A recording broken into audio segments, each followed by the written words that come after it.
เทพพัตเทพพระสุเตวฤาษีเจ้าพ่อผู้พันเจ้าแม่ผู้ดีเทวดารักษาพระบรมธาตุเจ้าดอยสุเทพกราบไหว้ศาลในเมตตาบารมีธรรมกรรมฐานพระเดชพระคุณหลวงพ่อพระธรรมเสนาบดีหลวงพ่อเจ้าคณะภาคเขตเจ้าว่าพระประธานเจ้าดอยสุเทพพระเจ้าวรวิหารพระสงฆ์เถระพระเถระสัพพะเจ้าทุกตนทุกโลกสวัสดีคณะสัตยาสาธุชนก็ออกไปออกกลุ่มคณะสัตยาว่าพระธาตุเจ้าดอยสุเทพคณะศิษย์วัดทุกคนทุกท่านวันนี้เป็นวันพระเดือน10ออก8 ค่ำวันนี้เราจะมาร่วมกันในการประพฤติวัดปฏิบัติธรรมในการทำบุญตักบาตรในกับเจ้าใน15 ค่ำตั้งหน้าก็จะเป็นเทศกาลหรือฤดูกาลเข้ากับสาวนาสารคามบูชาซึ่งก็จะมีกิจกรรมเพราะว่าจะเป็นการถวายเทียนน้ำสาพระอาบน้ำฝนตลอดจนถึงกิจกรรมของวัดกิจกรรมของหมู่บ้านตลอดจนถึงของเทศบาลเมืองสุเทพโดยดังนั้นในสิ่งหน้านี้จึงจะเป็นพิธีกรรมต่างๆในด้านของศาสนาพิธีวานาสารนาบูชาที่จะเวียนมาถึงเราท่านทั้งหลายจะได้พร้อมใจกันในการประพฤติวัดปฏิบัติธรรมเราจะได้มาร่วมกันในการสวดมนต์แผ่นั่งกรรมฐานตลอดพรรษา3 เดือนแห่งต่อไปนะครับวันนี้ได้เวลาควรเราจะได้ประกอบพิธีในการทำบุญตักบาตรเช้านี้ต่อไปนี้เจอทุกคนทุกท่านอยู่ในการสงบเขาจะได้กล่าวคำบูชาไหว้พระโอกาสเป็นการสัมปทานเป็นศีลเป็นลำดับต่อไปณบัดนี้เจอทุกท่านกราบหนึ่งกราบ2กราบ3อิมินาสกาเลนะพุทธังอภิปูชยามิอิมินาสกาเลนะธัมมังอภิปูชยามิอิมินาสกาเลนะสังฆังอภิปูชยามิพุทธังภะคะวันตังอภิวาเทมิสวากขาโตภะคะวะตาธัมโมธัมมังนัมมัสสามิสุปฏิปันโนภะคะวะโตสาวกสังโฆสังฆังนามามิต่อไปนี้จะได้โอกาสเป็นตามข้าพเจ้าเป็นเบื้องต้นก่อนนะครับสุนันตุพนโตเยเตวาปังลาภุงเทพดาวทุกดังดาวเทพองค์ใจเทวดาตนอยู่ไกลอยู่ไกลอยู่ตรงต้นไม้สาราสลีเทวดามีทุกแห่งห้องทุกเทศต้องจักรวาลสุนันทุจงฟังเสียงสารพาจะเป่าประวัติเก่าของทานตั้งลงทานธรณีรุจนาตนจำบนจำบาตนจำน้ำยาหมายตั้งขอมาไขประตูทิพยวานย่อมกาวันตีเชิญมาอนุโมทนายินดีซึ่งวรปิญญาตามเจ้าเข้าเงาเป็นจริงขอจงนำเอาชื่อศรัทธาใจเองผู้ข้าตั้งหลายคืนเมื่อถวายแก่พระอินทร์เจ้าฟ้าว่าวันนี้ผู้ข้าจะได้ปั้มเป็นตามแท้ดีลีโยสันนิสิโนวลาโพธิโมเรมาลังสักเสนังมหันติวิเจโยสัมโพธิมากันติวะอนันตัญญโนโลกุตโมตังปันนามามิพุทธังตังปันนามามิธัมมังตังปันนามามิสังฆังติรัตนาอันว่าแก้ว3 ประการอันโอฬารเลิศแล้วเป็นแก้วยิ่งมงคลแก้วในสากลโลกลาอันมีค่าหลายหมื่นหลายแสนทั่วดินแดนลุ่มใจยังเปรียบกว่าใจแก้วแฟนข้า3 ดวงที่ผู้ข้าตั้งพวงคมกราบยอคุณแท้ดีลีสาธุสิริวิสุทธา มาพุทธาปาวาโลโสตุโลมโลมพุทธาติรัตนะอ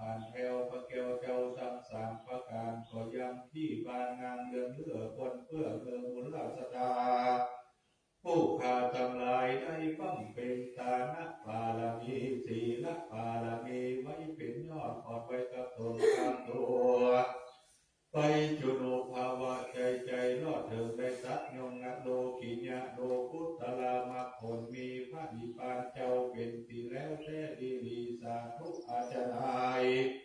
วันนี้ก็หากมาเป็นวันดีทิฏฐิอันวิเศษเป็นเดือน10 ออก8 ค่ำเป็นวันดีสีใสบ่เศร้ามวลราชธา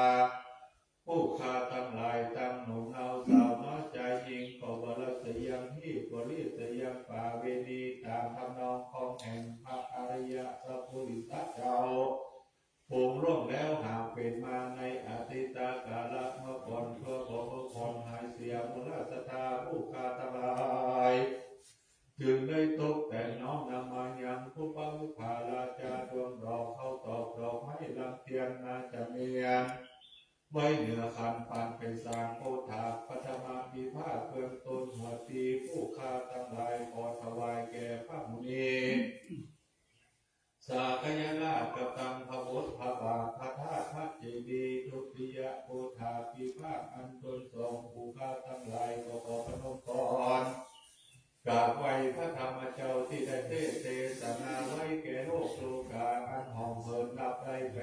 84,000 พระธรรมปันตติยโพธาพิพาท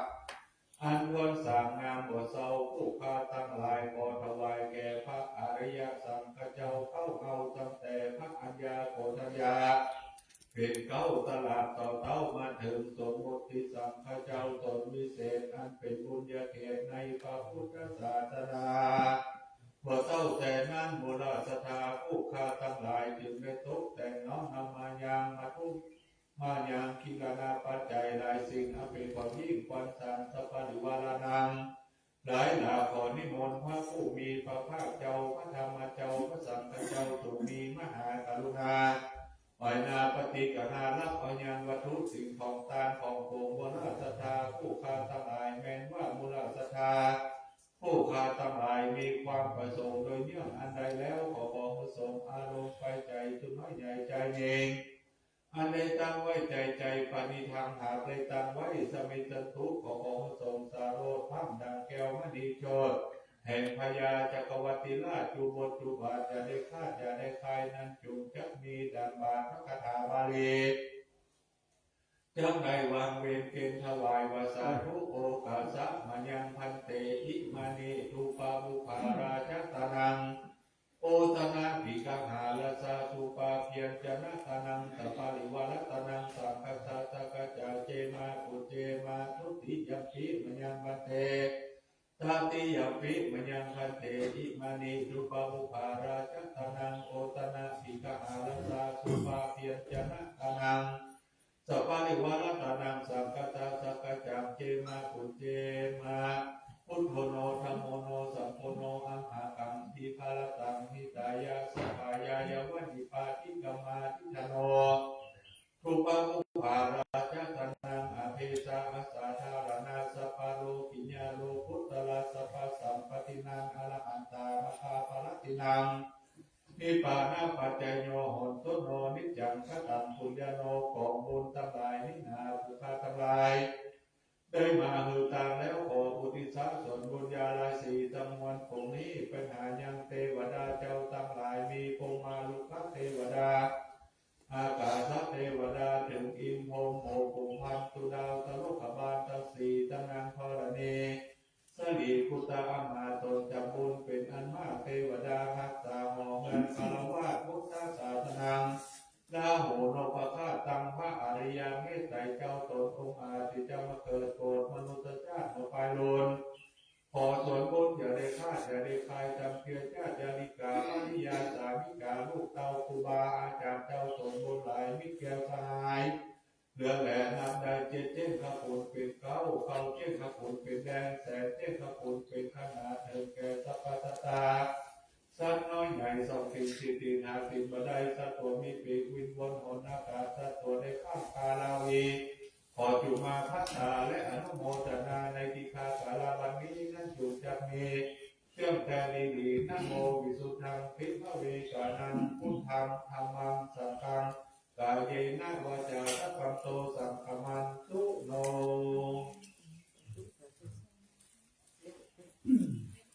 ต่อไปกล่าวคำอาราธนาเป็นจะสิทธิ์ของกันครับมะยังพันเตวิสุงวิสุงลักขณาทา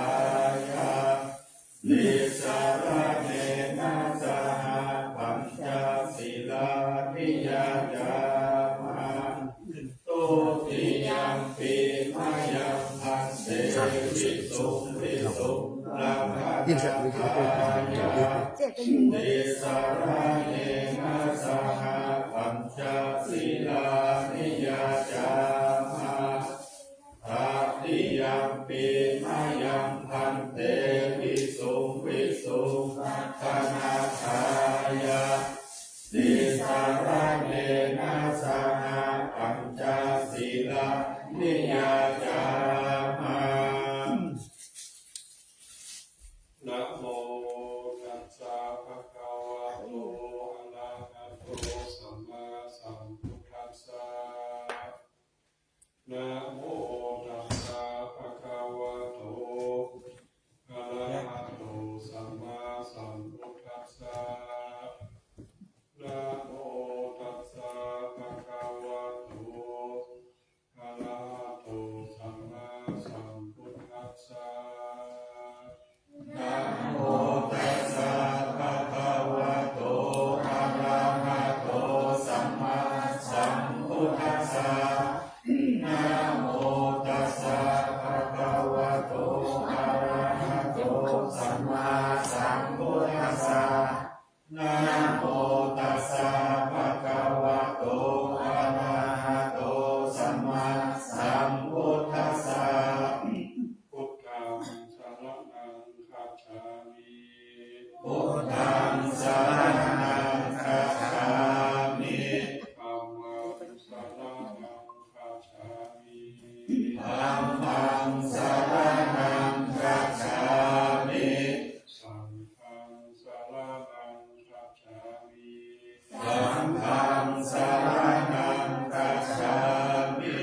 ทุติยัมปิพุทธังสรณังคัจฉามิทุติยัมปิพุทธังสรณังคัจฉามิทุติยัมปิธัมมังสรณังคัจฉามิ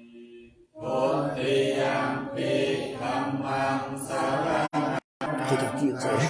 有点来。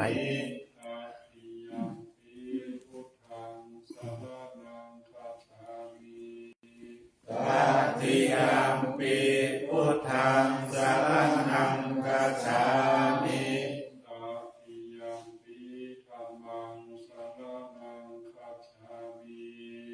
ตัตติยัมปิธัมมังสรณังคัจฉามิตัตติยัมปิสังฆังสรณังคัจฉามิตัตติยัมปิสังฆังสรณังคัจฉามิ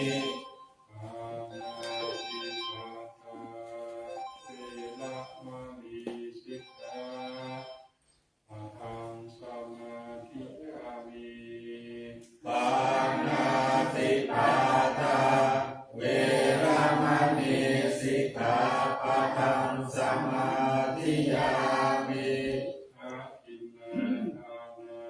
เวระมณีสิกขาปะทังสมาธิยามิอาทินนาทานา เวระมณีสิกขาปะทังสมาธิยามิอาทินนาทานาเวระมณีสิกขาปะทังสมาธิยามิกาเมสุมิจฉาจาราเวระมณีสิกขาปะทังสมาธิยามิกาเมสุมิจฉาจาราเวระมณีสิกขาปะทังสมาธิยามิมุสาวาทาเวระมณีสิกขาปะทังสมาธิยามิมุสาวาทาเวระมณีสิกขาปะทังสมาธิยามิสุราเมรยะมัชฌะปามาทัฏฐานาเวระมณีสิกขา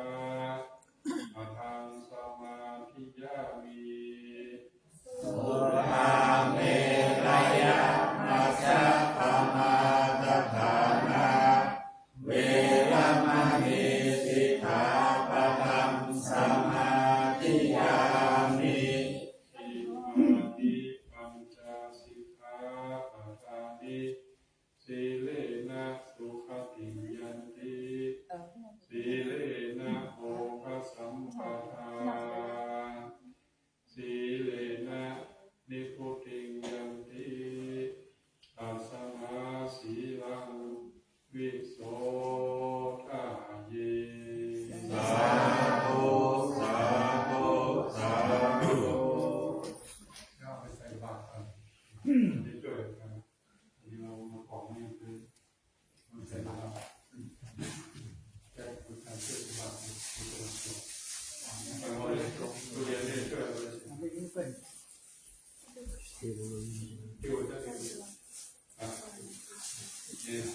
ใ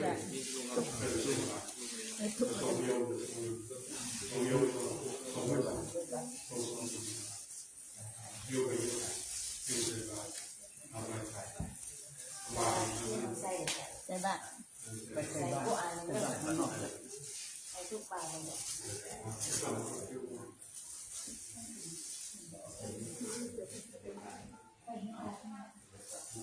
อันนี้ก็ก็มา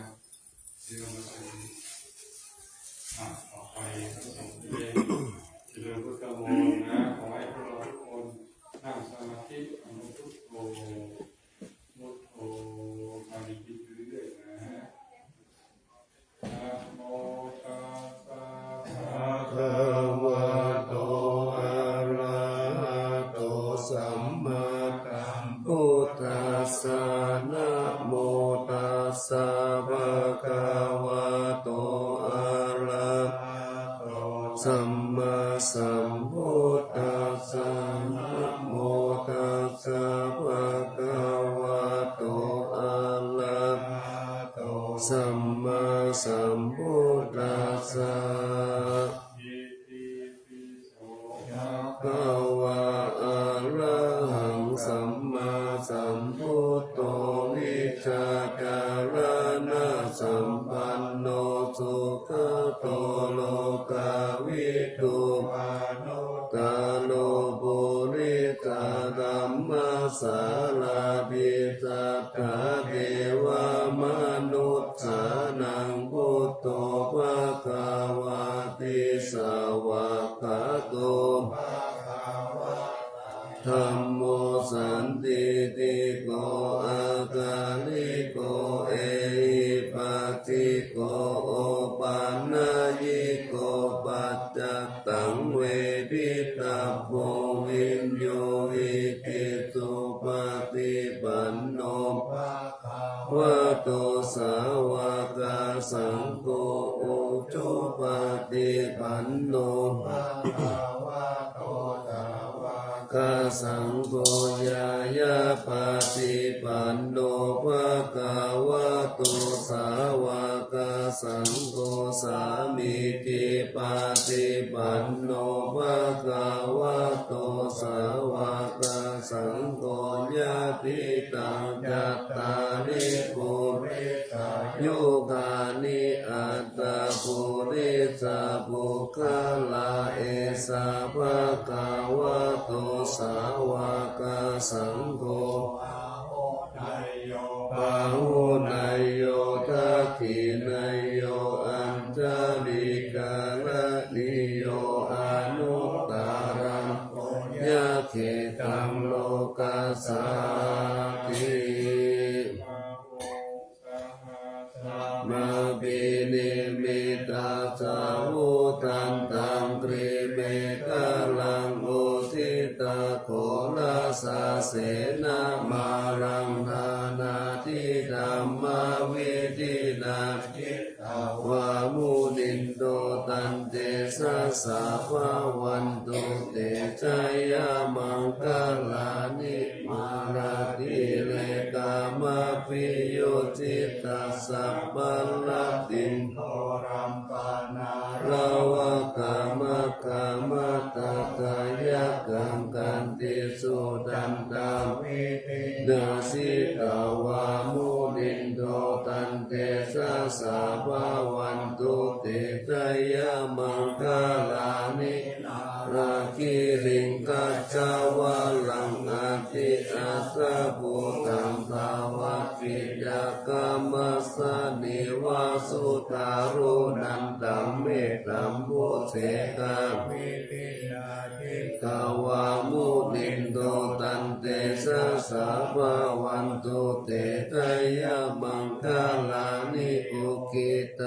ะกามติหัตถสุตารุนันตัมภะวันติโยสนะปะทังโกเดบาลาวันตังอิทิปิสังฆตามโนทิตาวามุนินโตตันเตสะสะภะวันตุเตชัยยะมังคลานิ กัตถวานากัตตามุตตะลังเอวะกาปินิยาจินจายาตุตตาวาจานัจจานกายามะเสสันเตนะโสมาเวเทนาสิตาวามุนินโตตันเตสะสะภะวันตุเตตยามังคลานิสัจจังวิหายามัตติสัจจตาวาทาเทตุงวาทาปิโลปิตัมมะนังหาเตอันตาโพตังปัญญาปฏิปัจจานิโตสิตาวามุนินโตตันเตสะสะภะวันตุเตสยามังคลานินันโตปานันตาพุทธกังวิพุตตังมหิติพุทเตนะเถระพุทธเกนะธรรมาปายันโตหิโตปะเตสาวิตินาสิตาวามุนินโตตันเตชะสาภาวันตุเตชะยะมังคลานิทุกขังอาทิติพุทธเกนะสุตตะตะตัมพรัมมังวิสุทธิสุทธิมิติภะคะมิตานังญาณคเตนะวิตินาทิตาวามุนินโตตันเตสะสาภาวันตุเตชะยะมังคลานิเอตปิพุทธจายะมังคลาอัตถคาถาโยอาจาโนทินาทิเนสารเตมะกันติตวานาเนกาวิเวกานิโยปัตตวานิโมขังสุขังอาทิกามายานาโรสะปัญโย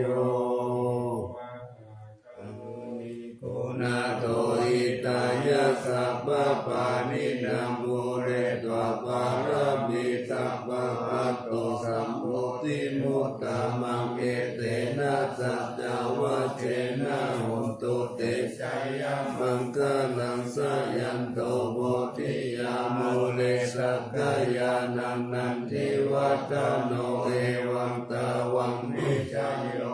หิชัยยะสุสยามังคเลอัปปลาสิตัปปลังเกสิเสปาตาวิปุคเลอภิเสเกสัพพะพุทธานังอาตาปะโตปะโมตติสุนักกตังสุมังคลังสุภาปะตังสุ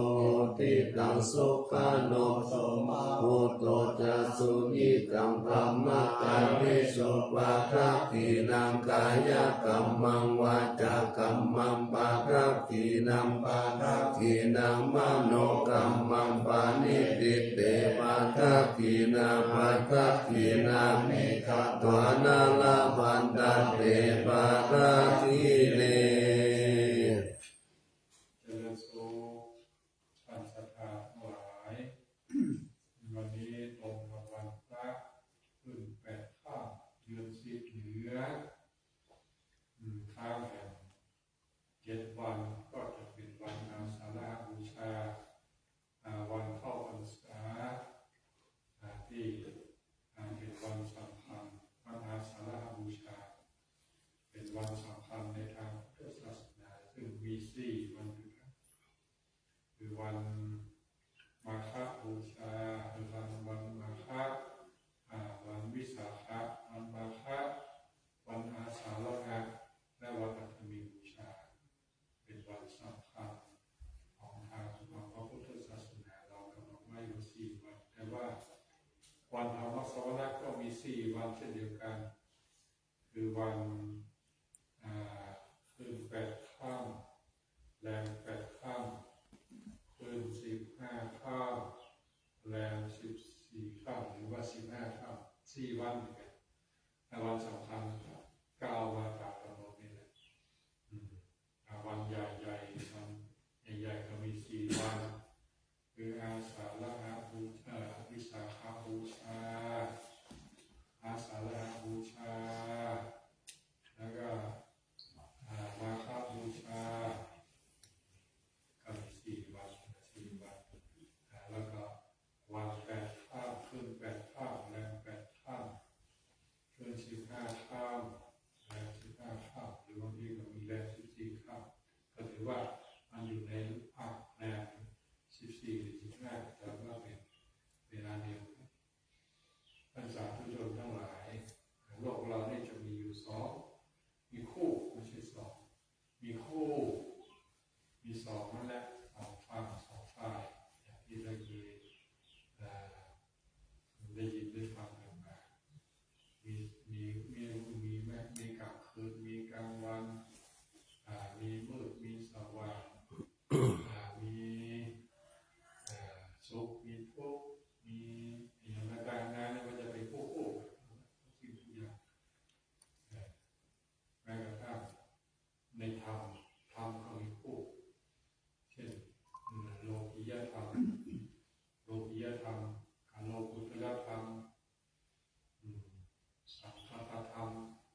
สุขทุกข์เนี่ยสุขหรือว่าทุกข์สุขนี่มันมาจากคำว่าทนได้ง่ายคือมันทนได้ง่ายคือสุขเนี่ยมันเป็นสุขแล้วก็มันมีสองตัวมันบอกต่อกันมีสุขคำหนึ่งสุขเนี่ยคำหนึ่งแล้วก็คำมะแปลว่าอดทนคำมะแปลว่าอดทนสุขมีความหมายมันดีงามแล้วก็ง่าย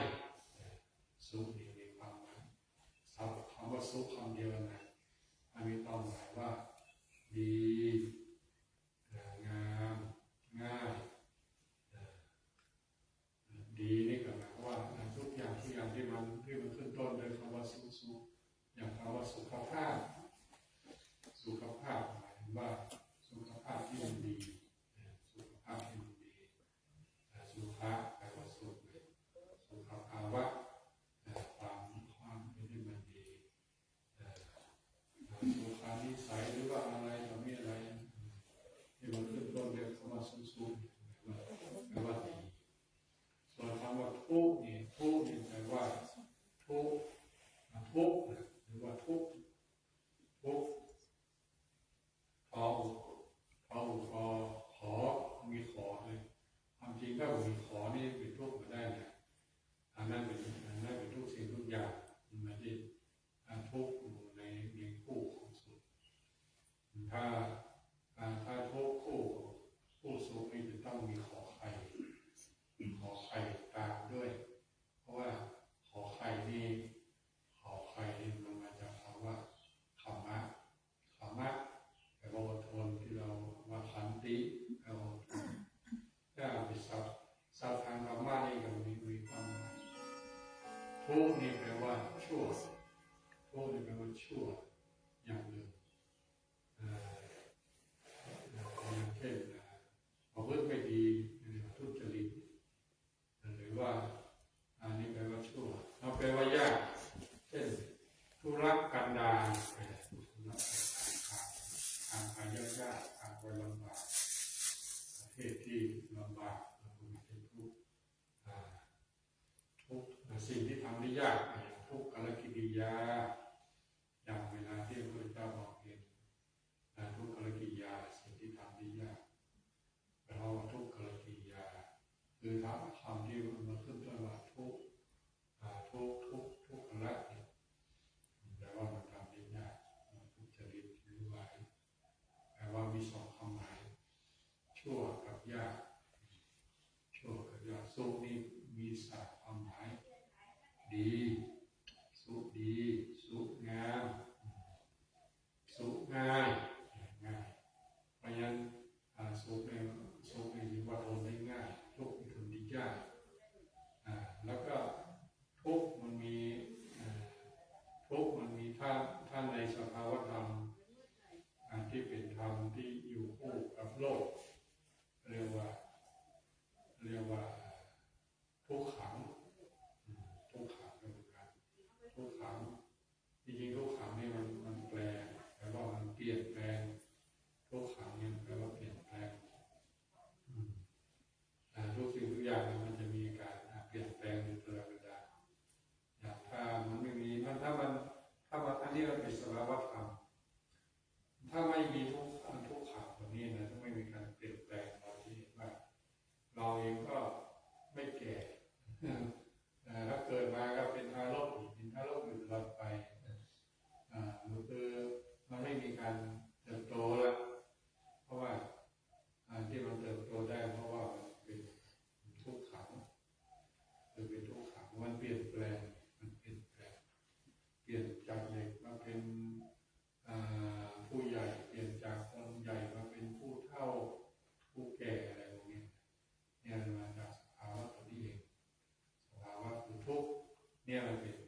เพราะฉะนั้นในชีวิตของเราเนี่ยมันจึงมีสองอย่างเกิดขึ้นนะมันไม่ใช่มีอย่างเดียวเกิดขึ้นนะบางคนคิดว่าโอ้ชีวิตมีทุกข์อย่างเดียวนี่ไม่ใช่นะหรือว่าบางคนบอกโอ้ชีวิตมีแต่สุขอย่างเดียวนี่ก็ไม่ใช่อาจจะเป็นคู่เป็นคู่เกิดขึ้นและสภาวะธรรมเกิดขึ้นตั้งอยู่ต่อไปสภาวะทั้งหลายต้องอะไรตรงนี้ต้องเข้าใจและต้องบริกรรมไว้ในใจสภาวะธรรมทุกสิ่งทุกอย่างมันจะมีเกิดขึ้นตั้งอยู่ต่อไปเกิดขึ้นตั้งอยู่แล้วก็ดับในศาสนาพุทธสภาวะต้องเข้าใจตรงนี้ไว้แล้วก็เวลาสภาวะธรรมอะไรเกิดขึ้นมันก็รู้ตัวเราว่ามันเกิดขึ้นแต่ว่าเดี๋ยวมันก็จะดับไปเพราะฉะนั้นเวลาสุขเกิดขึ้นสุขก็หมดไปถ้าสุขเกิดแล้วก็ดับไปแล้วก็กลายเป็นสภาวะเป็นทุกข์เกิดขึ้นแล้วก็ดับไปเปลี่ยนไปเปลี่ยนมาอยู่ตลอดเวลาเปลี่ยนไปเปลี่ยนมาอยู่ตลอดเวลาเหมือนกับอย่างมันก็ตะวันใช่ไหมตะวันขึ้นแล้วก็ตกขึ้นแล้วก็ตกเนาะตะวันถ้ามันจะมาขึ้นวันเดียวมันรวดขึ้นแล้วได้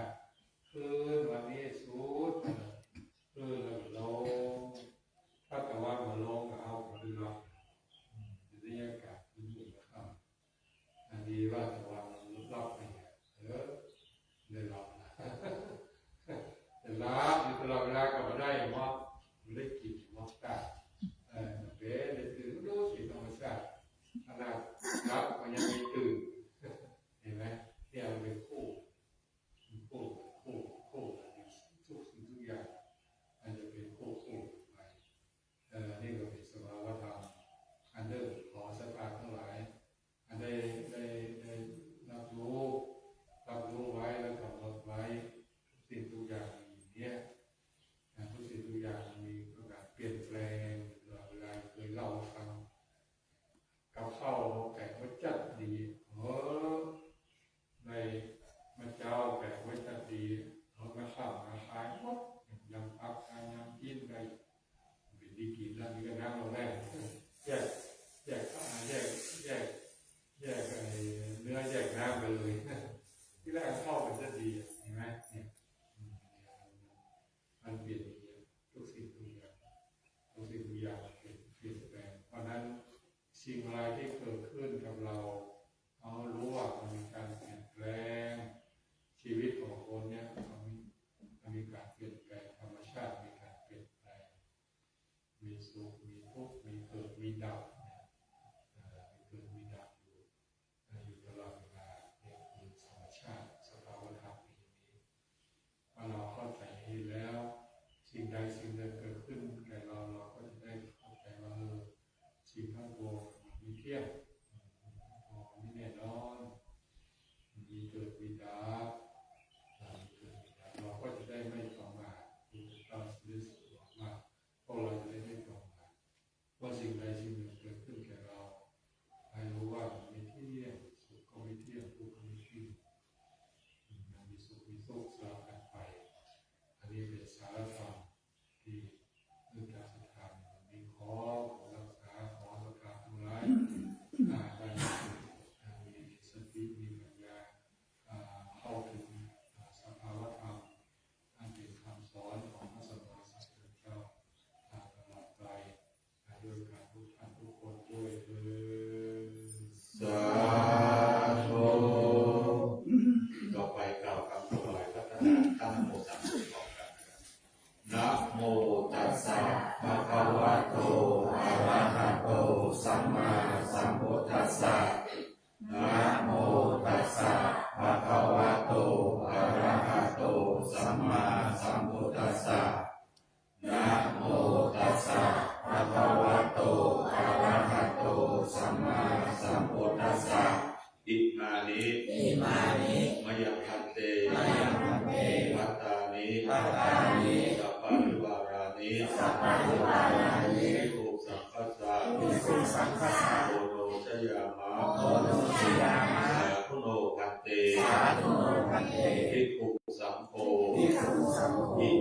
นิพัตตานิสัพพะริวารานิปฏิคันหาโตอัมหากังทีฆรตังหิตายะสุขายะพระเดชพระสงฆ์ผู้เจริญขอพระสงฆ์จงรับและรับทราบข้าพเจ้าทั้งหลายขอน้อมถวายซึ่งภัตตาหารของบริวารทั้งหลายเหล่านี้แด่พระรัตนตรัยทั้งสามผู้ประเสริฐขอพระรัตนตรัยทั้งสามผู้ประเสริฐจงรับซึ่งภัตตาหารของบริวารทั้งหลายเหล่านี้ของข้าพเจ้าทั้งหลายเพื่อประโยชน์เพื่อความสุขเพื่อความเจริญแก่ข้าพเจ้าทั้งหลายด้วยแก่ปิยชนทั้งหลายมีบิดามารดาเป็นต้นด้วยแก่สรรพสัตว์ทั้งหลายด้วยแก่เทวบุตรเทวดาด้วยตลอดกาลนานเทอญ ต่อไป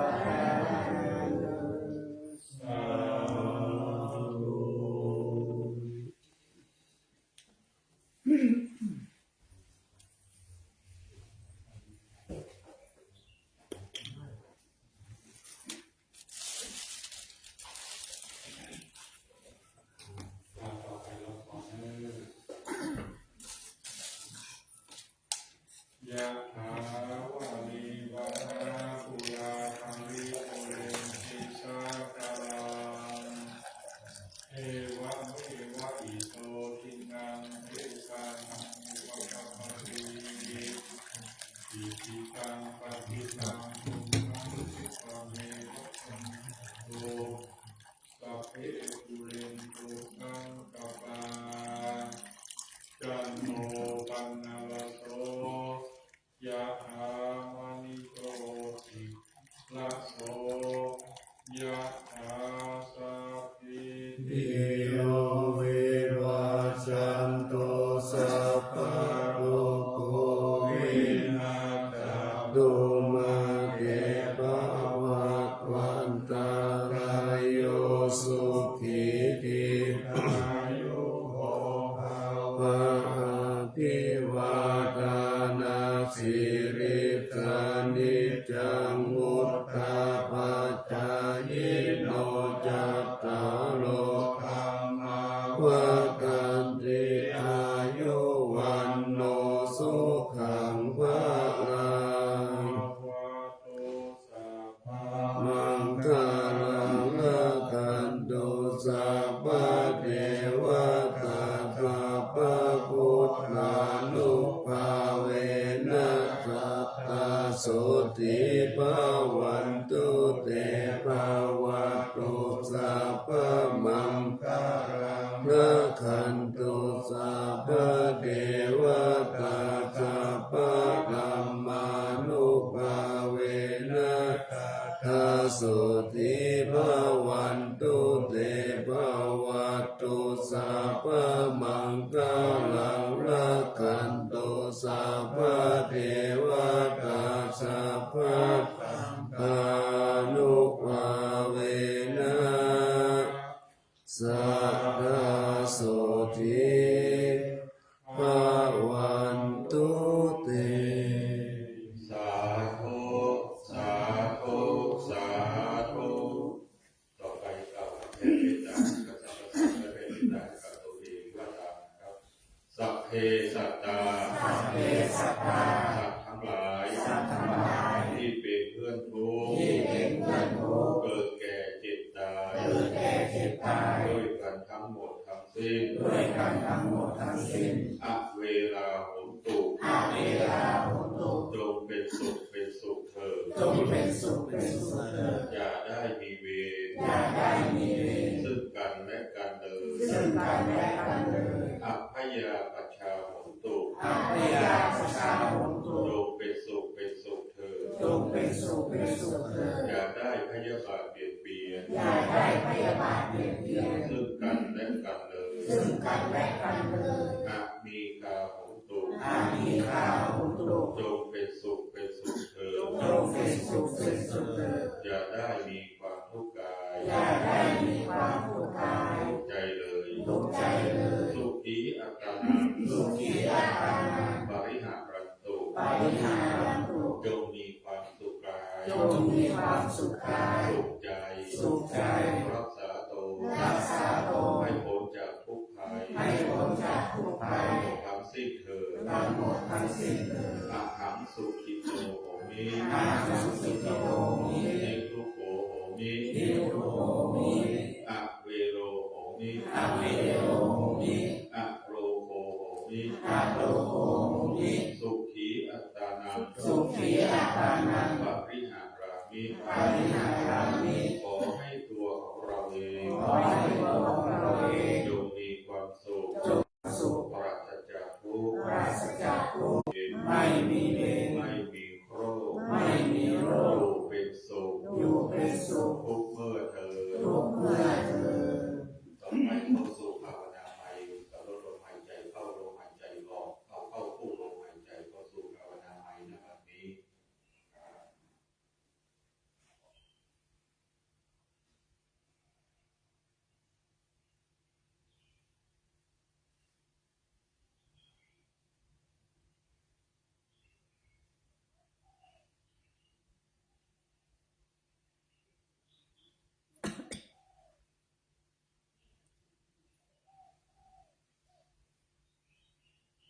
กับขอบทสวดให้เมตตาพร้อมกันนะครับ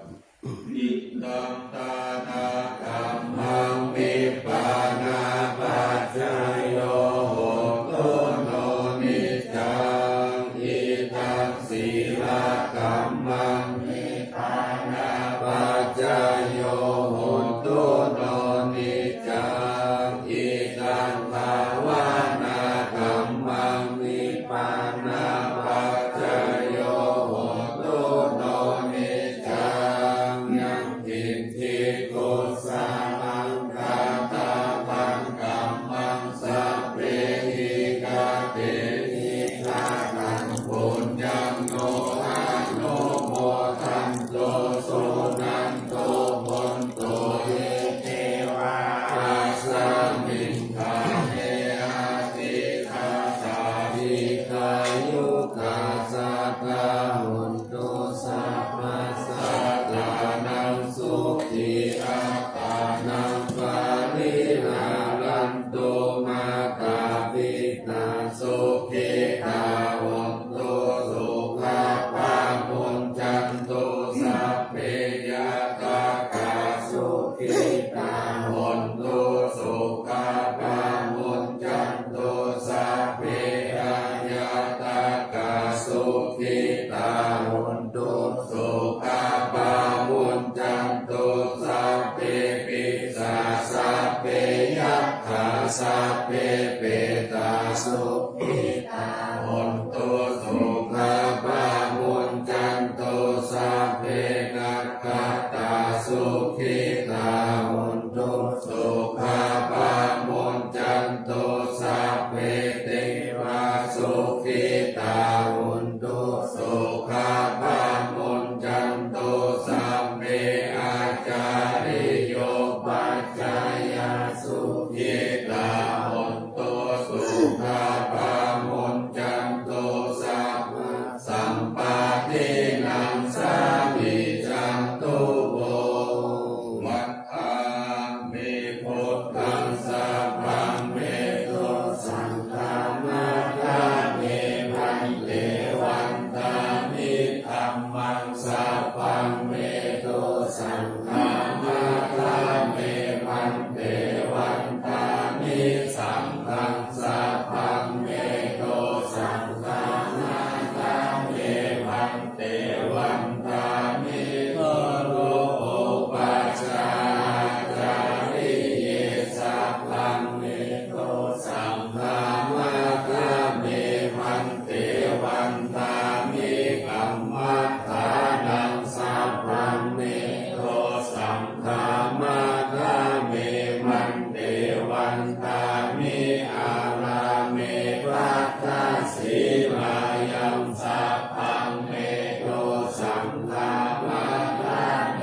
พันเตวันตามิเกติยังสัพพังสัพพะทานิโสปาทิติกาสาริลากาโตมหาโพธิพุทธานุปังสักการังสัทธานังโลเกเทวะโลเกพรหมโลเกสัมโพธิเปลังกาติเปสาริลากาโตโยเกสาคาโตโยอะระหันตาคาโตโยเจติยังทันตะโพธิจัตตุราสิติสามาสิธัมมาคันเตสะเวสังปาตาจิติยังอาหังวันดามิสัพพะโส ประหนึ่งประสองประสาม นักวิชาการรู้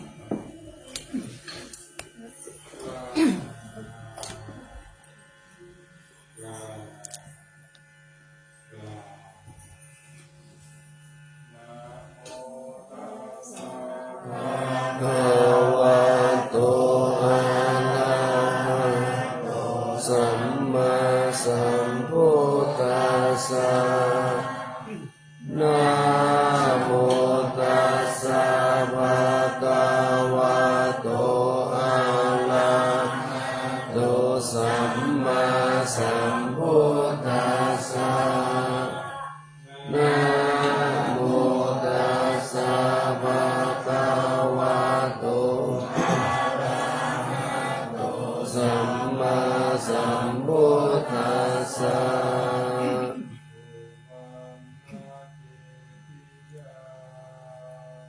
เยสาวาลามัคคะลุงทังวารัญญาตาตุงสุเทวานามกังนาลาเดเวหิสัพพะปุจิตังอาหังวันทามิสัพพะทาปัญญาวาอาสามิงเยวะจันติมาอิวะทารายังอิตากาตาเยสาสนานิยานิเกติโมฆะปัฏฐามาวาลังอาปายานิวาลานังอาลังสักกะโสปานังปัฏฐามังอุปัชฌังคาหะเปตวะปัตตจิวารังยังยังสัตตังสังฆามัชเชอุตสาสวานะ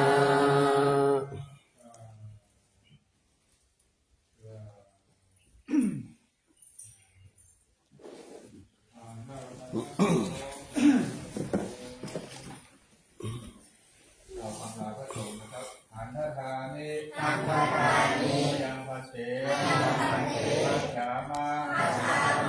โมกิจามายาอาหุกะละนิยา นัสสะปุเรกาลังมันยะถา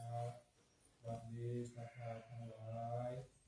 ได้มาบำเพ็ญบุญบำเพ็ญกุศลเป็นที่สำเร็จเสร็จสิ้นเรียบร้อยแล้วจำเป็นจะต้องกลับคืนสู่เกียรติบ้านชอบของเราเป็นกุศลอยู่ก็ขอให้มีใจไปก็ขอให้มีโชคมีลาภรับก็ขอให้มีเงินหมื่นก็ขอได้เงินแสนการเงินขายนั้นมาสร้างขึ้นทำ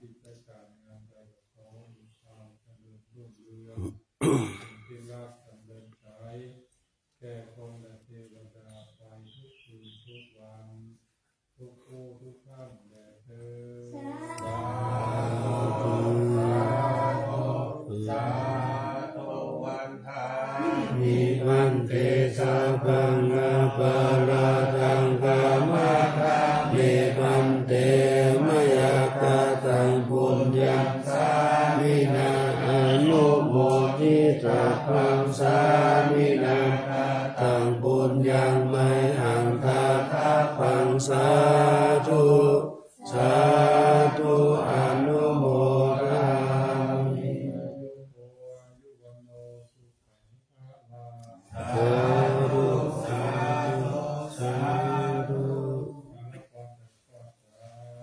สัพพิติโยวิวัตตุสัพพะโรโกวินัสโตมะเตภวัตวันตรายโยสุขีติกายุโกภวะอภิวาทานาสีริสานิจังนิการจติโนจัตตารโอธรรมาวัฏันติอายุวันโนสุขังภะลัง พุติยามุเลตกายานังนันทิวัตโนเอวังจาวิสโยโหอิสยสุสย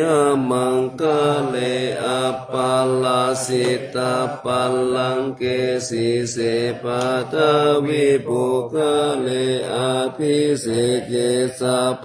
พุทธานังปะโตปะโมตติสุนักขะตังสุมังคลังสุปาปะตังสุโหติตังสุขโนสุมุโหตุจะสุจิตังพระมจานิสุปัฏฐกินังกายกรรมังวาจากรรมังปัฏฐกินังปัฏฐกินังมโนกรรมังปานิติเตปัฏฐกินาปัฏฐกินากัตวานาลาบันทันเตปัฏฐกิเน